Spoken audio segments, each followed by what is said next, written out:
Astăzi vă prezentăm o parte de articole noi din gama blau-ghelb, și anume membranele pentru acoperiș.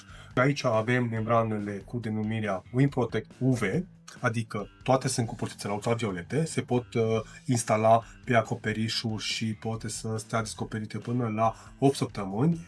După acest termen trebuie neapărat acoperite cu țigla metalică sau țigla ceramică.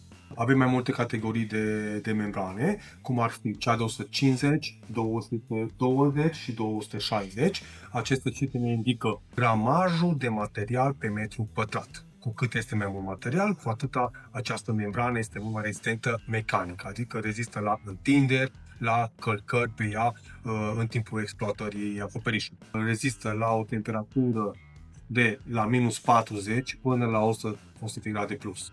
Asta înseamnă că aceste membrane se pot monta sub acoperișuri din țiglă ceramică sau chiar și din țiglă metalică, acolo unde temperatura este mult mai ridicată.